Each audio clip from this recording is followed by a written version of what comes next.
तो गाइस कैसे हैं आप सब लोग। क्रॉनिकल्स ऑफ अ सेंट के एपिसोड 117 के साथ हाजिर हो। तो लास्ट एपिसोड के एंड पे हमने देखा था कि मास्टर ज़ूलिन उन सभी लोगों से कहता है कि तुम सभी को यहाँ पर इस टॉर्नेडो के अंदर सेंस करना होगा। तो तुम में से जो लोग भी यहाँ पर इस टॉर्नेडो के अंदर सेंस कर पाएंगे सिर्फ और सिर्फ वही यहाँ पर टेस्ट को पास करेंगे और उन सभी को सिर्फ हमारे सेक्टर में ले जाया जाएगा। तो उनमें से एक लड़का कहता है लेकिन सर अगर हमें से कोई यहाँ पर सेंस करके बता देगा कि इसके अंदर क्या है तो फिर बाकी के सभी लोगों को भी पता चल जाएगा ना, तो फिर यहाँ पर ये टेस्ट फिर कैसे रहेगा। तो मास्टर ज़ूलिन उनसे कहता है कि ये इम्पॉसिबल है, तुम में से जो इसको सेंस कर पाएगा सिर्फ और सिर्फ वही टेस्ट को पास कर पाएगा, किसी दूसरे को पता नहीं चलेगा। और इसी के साथ हमारा वैंग लिन जो होता है वहां पर सोच रहा होता है कि मुझे लगता है कि ये लोग यहाँ पर किसी सीक्रेट की बात कर रहे हैं, इसके अंदर ऐसा कोई सीक्रेट है ही नहीं। और बाकी के सभी लोग वहां पर कहते हैं कि हम लोग ट्राई करके देखते हैं। वो सभी लोग अपने अपने वेपन्स के साथ उस टॉर्नेडो के ऊपर अटैक करना शुरू कर देते हैं, जबकि हमारा वैंग लिन कहता है कि ये सभी बेवकूफों को पता ही नहीं है कि यहाँ पर इस टॉर्नेडो को रिस्ट्रिक्शंस के साथ बनाया गया है। एक बड़ा सा टॉर्नेडो है और इस टॉर्नेडो के अंदर कुछ ऐसी चीजें हैं जो कि ये लोग बिल्कुल भी नहीं देख सकते, लेकिन मुझे पता है इसके अंदर 11 पिल्स हैं, 11 जेड के पीसीस हैं और 11 टोकन्स हैं।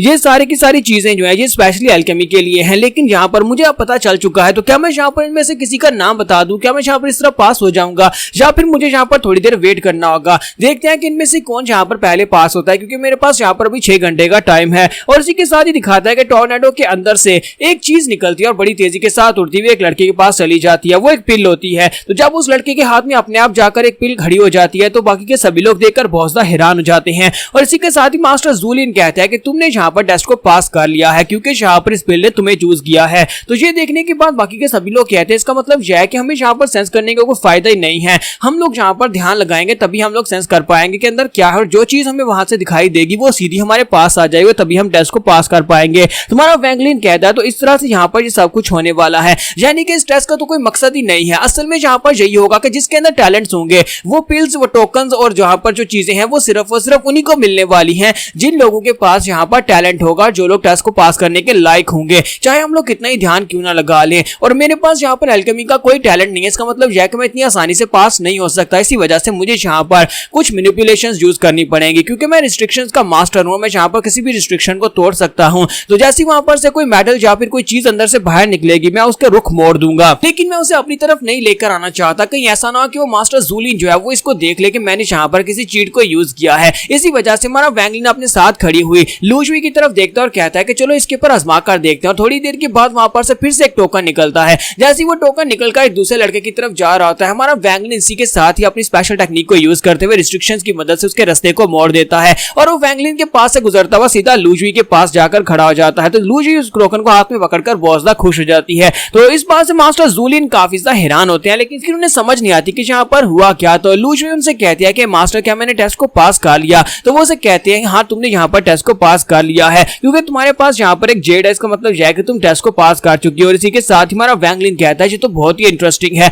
यानी कि एल्डर को यहाँ पर नहीं पता चला कि मैंने यहाँ पर चीटिंग की है, इसी वजह से अब मैं यहाँ पर दोबारा चीटिंग करूंगा, लेकिन उसमें काफी ज्यादा टाइम लगने वाला है। मैं यहाँ पर सबसे एंड के ऊपर जाकर 6 घंटे का टाइम अभी काफी ज्यादा है, मैं अगर जल्दी करूंगा तो हो सकता है पकड़ा जाऊं। और उसके बाद 6 घंटे गुजरने के बाद मास्टर लोगों से कहते हैं कि ठीक है तुम सभी लोगों का टाइम अप हो चुका है, जितने लोगों को यहाँ पर से चीजें मिली हैं वो सिर्फ और सिर्फ इस सेक्टर का हिस्सा बनेंगे, बाकी के सभी लोग वापस घर जा सकते हैं। तो बाकी के सभी डिस्क्वालीफाइड बच्चे इस बात से खुश नहीं होते, लेकिन रूल्स तो रूल है, सभी को वापस घर जाना पड़ता है। हमारा वैंग लिन सभी बच्चों में से एक होता है जिसने यहाँ पर अपने लिए एक जेड को पकड़ा होता है। और इसी के साथ ही एल्डर सभी लोगों से कहता है कि मेरे साथ इस क्लाउड के ऊपर आकर बैठ जाओ। वहां पर टोटल 6 बच्चे होते हैं जिन लोगों ने इस बार के कंपटीशन के टेस्ट में पास किया होता है और 6 बच्चों को अपने साथ लेकर आगे बढ़ते हैं। तो क्लाउड जो होता है काफी तेजी के साथ आगे गुजर रहा होता है, जिसकी वजह से बेचारी लूजुई जो होती है वो काफी ज्यादा डर रही होती है। और इसी के साथ ही वो हमारे वैंग लिन का बाजू पकड़ लेती है और डर के मारे जैसे लड़कियां अक्सर करती हैं। तो इसी के साथ ही हमारा वैंग लिन उसके अपना बाजू छीन लेता है और कहता है कि ये तुम क्या कर रही हो, मुझसे दूर रहो। और बाकी के सभी लड़कियों से कहता है कि तुम्हें इस लड़के का बाजू पकड़ने की जरूरत नहीं है, हम लोग तुम्हारे लिए यहाँ पर है ना। सबके साथ ही अंदर से लूजुई वहां पर सोच रही होती है कि क्या ये वाकई में लड़का मेरे चार्म्स की वजह से बिल्कुल भी अफेक्टेड नहीं हो रहा,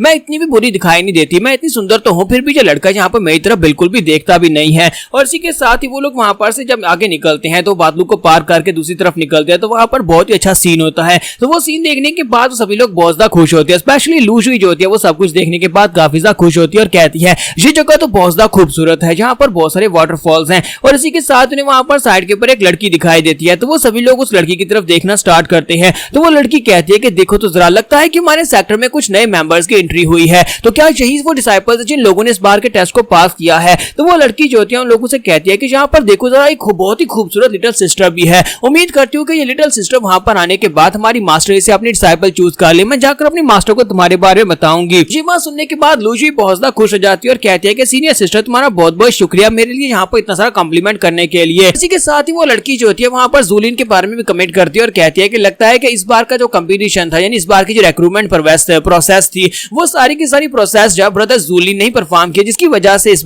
बार हमारे पास बहुत ही आउटस्टैंडिंग डिसाइपल्स आए हैं। और साथ ही वो सभी लोग जो होते हैं उसे देखकर ब्लश करना शुरू कर देते हैं। ब्रदर जूलिन भी वहां पर ब्लश कर रहा होता है। साथ ही वो उनसे कहता है कि चलो ठीक है अब सभी लोग मेरी बात को ध्यान से सुनो। उनमें से जिन लोगों को यहाँ पर जेड मिली है वो सभी लोग यहाँ पर से अपने दो मास्टर ब्रदर्स के साथ यहाँ पर से जाएंगे और जाकर सेकंड राउंड को पास करने की कोशिश करेंगे, क्योंकि जेड वालों को यहाँ पर एक और टेस्ट देना पड़ेगा। और जेड वालों में यहाँ पर हमारे लूजुई भी होती है। तो मास्टर जूलिन उसे कहता है कि लूजुई, क्योंकि अब यहाँ पर मास्टर मिस डोंग ने यहाँ पर स्पेशली तुम्हें रिकमेंडेशन की है कि वो तुम्हें अपना डिसाइपल बनाना चाहती हैं, इसी वजह से तुम्हें यहाँ पर सेकंड टेस्ट देने की जरूरत नहीं है, तुम हमारे साथ मेन हॉल में चलोगी। वैंगलिन जो होता है वो भी यहाँ पर से मेन हॉल की तरफ उनके साथ चलता है, क्योंकि वैंगलिन के पास जेड नहीं होता। जब किसी के साथ ही वो लड़की सोच रही होती है कि ये लड़का ये मेरी तरफ यहाँ पर देख भी नहीं रहा, लेकिन बहुत ही जल्दी देखना मैं यहाँ पर मिस डोंग की जब डिसाइपल बन जाऊंगी तो उसके बाद मैं इसके सीनियर हो जाऊंगी और उसके बाद देखना ये यहाँ पर मेरी तरफ जरूर देखेगा। तो मास्टर जूलिन इन सारे के सारे डिसाइपल्स को अपने साथ लेकर ग्रैंड मास्टर के पास आते हैं। तो वो सभी लोग एक केव के अंदर आते हैं जहाँ पर ग्रैंड मास्टर उनके सामने खड़े होते हैं। तो ग्रैंड मास्टर सभी लोगों को वहां पर ग्रीट करते हैं और सभी लोग ग्रैंड मास्टर को ग्रीट करते हैं। और हमारा वैंगलिन वहां पर उन सभी की कल्टीवेशन को महसूस कर रहा होता है। तो वहां पर उनके ग्रैंड मास्टर के साथ साथ बाकी के जितने एल्डर्स वहां पर खड़े होते हैं वो सारे के सारे नेशनल सोल स्टेज के कल्टीवेटर्स होते हैं। हमारा वैंगलिन कहता है कि यहाँ पर तो काफी सारे नेशनल सोल स्टेज के कल्टीवेटर्स हैं, इसी वजह से इनका कंट्री ऑफ चू इतना पावरफुल है। तो इसी के साथ ही ग्रैंड मास्टर सभी लोगों से कहता है कि वो लोग जिन लोगों के पास यहाँ पर जेड है वो सभी लोग यहाँ पर सेकंड टेस्ट के लिए जा सकते हैं, और जिन लोगों ने यहाँ पर टेस्ट को पास किया है बाकी पिल और साथ में रिफाइनरी पिल्स और दूसरा टोकन्स की मदद से उन सभी लोगों को यहाँ पर डायरेक्टली इनर डिसाइपल बनाया जाएगा। और इसी के साथ ही जूलिन वहां पर रिक्वेस्ट करता है और कहता है कि मास्टर ग्रैंड मास्टर मैं यहाँ पर आपसे एक रिक्वेस्ट करना चाहता हूँ। आपको पता है कि मेरे पास कोई डिसाइपल नहीं और ना ही मैंने कभी यहाँ पर किसी डिसाइपल को अपने लिए चूज किया है, तो क्या मैं यहाँ पर इस लड़के को अपना डिसाइपल चूज कर सकता हूँ? मैं इस लड़के वैंगलिन को अपना डिसाइपल बनाना चाहता हूँ। तो ये बात सुनने के बाद उसे कहते हैं कि लड़के आज से पहले तुमने कभी यहाँ पर अपने लिए डिसाइपल की बात नहीं की और फाइनली आज यहाँ पर तुम अपने लिए डिसाइपल रखना चाहते हो। ठीक है, तुम यहाँ पर इस लड़की को अपना डिसाइपल बना सकते हो। इसके साथ ही वहां पर एक फीमेल एल्डर खड़ी होती है। मिस डोंग उसके पास जाती है और उसके कान में जाकर लूजुई के बारे में बताती है। तो इसी के साथ ही वो कहती है तो ये लड़की मुझे चाहिए, मैं इसको अपनी पर्सनल डिसाइपल बनाना चाहती हूँ। तो लूजुई भी इस बात से बहुत ज्यादा खुश हो जाती है और कहती है कि लगता है कि आप यहाँ पर मुझे अपनी डिसाइपल बनाना चाहती हैं, मुझे इस बात की बहुत ज्यादा खुशी और मैं आपके नीचे रहकर बहुत कुछ सीखने को मुझे मिलेगा। तो उसे कहती है हाँ क्यों नहीं, ठीक है तुम यहाँ पर मेरे साथ आ सकती हो, लेकिन क्योंकि हम लोग यहाँ पर रूल्स को फॉलो करते हैं और तुम्हें सिर्फ जेड मिला था और तुमने यहाँ पर सेकंड टेस्ट को नहीं दिया, इसी वजह से तुम्हें अगले 2 से 3 साल में यहाँ पर मुझे एक पिल बनाकर दिखानी होगी जो कि रैंक 2 यहाँ पर रैंक 3 की होनी चाहिए। अगर तुम ये 2 साल में कर पाई तभी तुम यहाँ पर मेरी डिसाइपल रह पाओगे, मैं तुम्हें परमानेंटली इनर डिसाइपल बना लूंगी। उसके बाद उन सभी बच्चों को वहां पर से अलग अलग उनके मेंटोर्स के पास भेज दिया जाता है, जबकि मास्टर जूलिन जो होते हैं हमारे वैंगलिन को अपने साथ लेकर अपनी कोर्टयार्ड में आ जाते हैं और उसे कहते हैं हमारे मास्टर जूलिन का यही कोर्टयार्ड है, तुम्हें आज के बाद यहीं पर रहना और तुम यहीं पर पिल्स बनाना सीखोगे और साथ ही यहीं पर पिल्स बनाओगे भी। तो यहाँ पर हम लोग अपनी एपिसोड 117 का एंड करेंगे और नेक्स्ट एपिसोड में देखेंगे कि आखिर मास्टर जूलिन किस किस्म का इंसान है और इसे वैंगलिन से क्या चाहिए, क्या उसे इसके सीक्रेट्स के बारे में पता है, क्या ये भी कोई लालची इंसान है।